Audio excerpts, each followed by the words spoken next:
Let's get back to our top story this hour. France's highest administrative court has temporarily suspended a ban on burkinis in a town near Nice. Let's get some live feedback now with Asif, Arif, director of the website Cultures and Beliefs, and a Liberty campaigner, Paul Whiffen. You're both very welcome, gentlemen, on today's programme. If I can go to Asif first, perhaps. Is this court's decision a surprise for you today? Well, it's not a surprise, but it's a relief because since a couple of days we were thinking that no one is our helper here because Muslims were totally waiting for some solution, and they were waiting first for some political solution.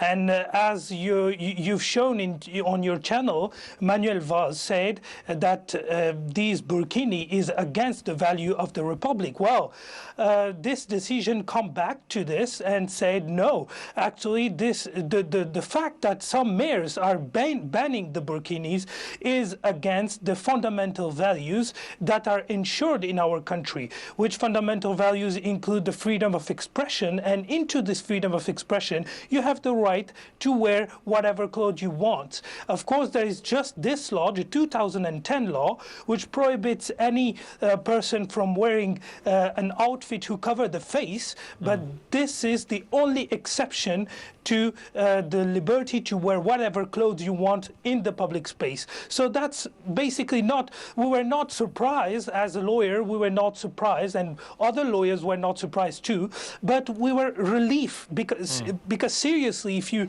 went a little bit in Paris, you would have feel the atmosphere, and we were looking for someone who will be finally a little bit logical. Yeah. And Paul, if I can go to you next, of course, if you believe that women should fundamentally be able to wear whatever they want or not wear whatever they want, presumably this is a victory for them as well. No, I don't think it is at all, because this is not about what the women themselves want to wear. It's a dress code which is being forced on them. First of all, can I correct the fact that he thinks there's been a decision? This is a temporary suspension of the ban while the court debates it properly, and that's quite correct. We always believe that things should be properly debated in a court of law before coming through. But the fact of the matter is there are many good reasons for this ban. No one seems to be mentioning the fact that rickets, which was completely eradicated in Europe for 100 years, has now returned because of Islamic dress codes. And the beach is the best place to absorb vitamin D through the skin. And this kind of wear on the beach is absurd.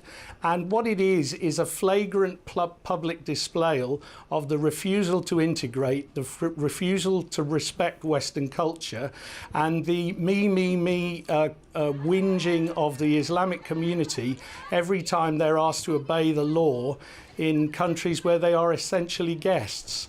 We wouldn't flagrantly go against the dress codes in Saudi Arabia. The other thing is, of course, that many Islamic countries have banned this form of dress because it is not traditional Muslim costume. It's something that's been brought in by the same people in Saudi Arabia who want to ban women from driving cars, want women to walk behind men, and it's a fundamental symbol of the oppression of women by the males in the Islamic community. Many would argue a lot of these women are actually wearing this out of free will, as if presumably you'd have something to come back to, Paul, on that with. I mean, yes, of course. Well, first of all, yes, it's not a final decision, as he mentioned. Yes, it's not on the ground of law.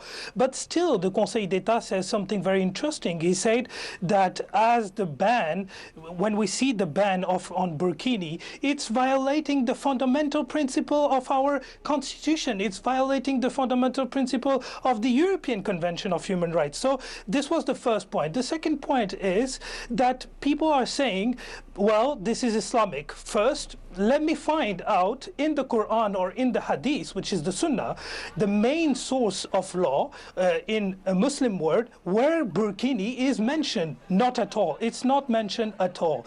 And concerning the Saudi Arabia argument and everything, I don't think we can compare France, which is a country with civic and fundamental rights with Saudi Arabia, which is a country where there is no such rights at all. And saying that these women are oppressed or whatever, it's something very strange, because when we ask these women, they're just saying that's for keeping my own pudeur, which is a word for French saying my shame from others, and it's just for my own self. I have a degree in French. He doesn't need to talk down to me and explain to me French terms. The fundamental problem here is what Voltaire said during the Enlightenment. We must tolerate everything but intolerance. And this intolerance of women's bodies, this forced shaming of women and blaming them for all the evils of the world is the real issue here.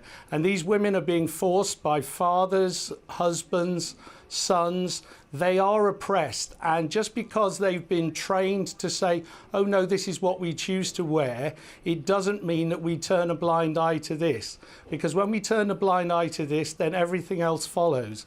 The mayor of Villeneuve-Loubet is absolutely right, and I support the president of the French Republic, who wants the ban totally throughout France. Paul, the idea behind this ban, according to the legislators, the mayors, the politicians, has been to prevent public disorder and to fight terrorism. Can you explain to me how police officers going up to a woman on the beach who's not causing anybody any harm and not causing any disorder is meant to fight terrorists, suicide bombers and extremists? And can you give me some examples of where burkinis have caused mass public disorder, as these politicians have said?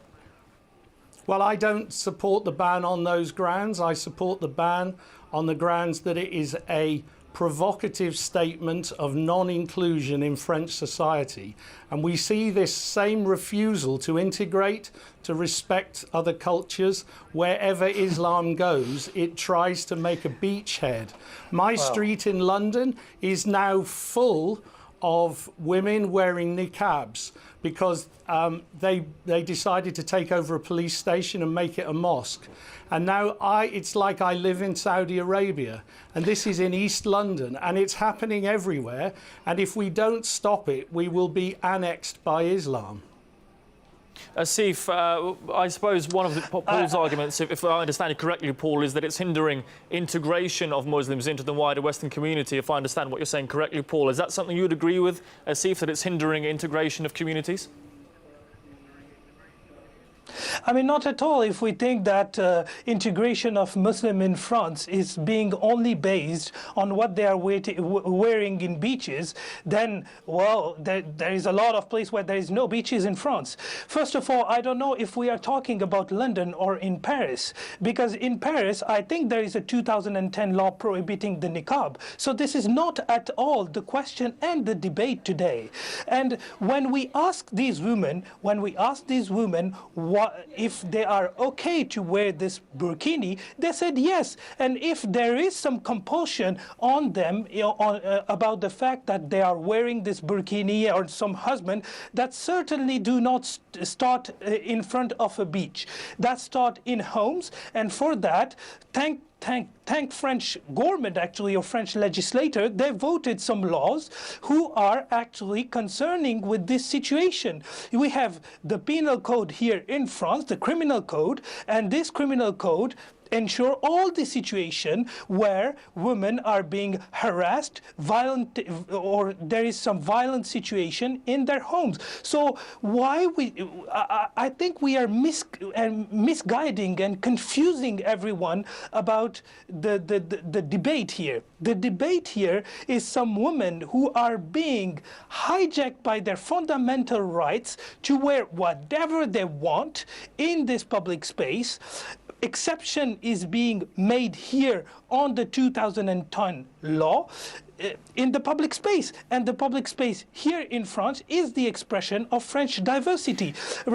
And everyone who is coming from North African country or whatever country you are claiming, they are pretty well integrated. If you see them, they are owner of big firms in France. They are working people. Asif, if I can interrupt you for just 1 second, I've just got a quick question. I've just got a quick question for Paul here on this, because I want to hear his point of view. Paul, I think everybody can agree that a woman should never be forced to wear or not wear whatever she wants. London's Mayor Sadiq Khan has said that women should never be told what to wear.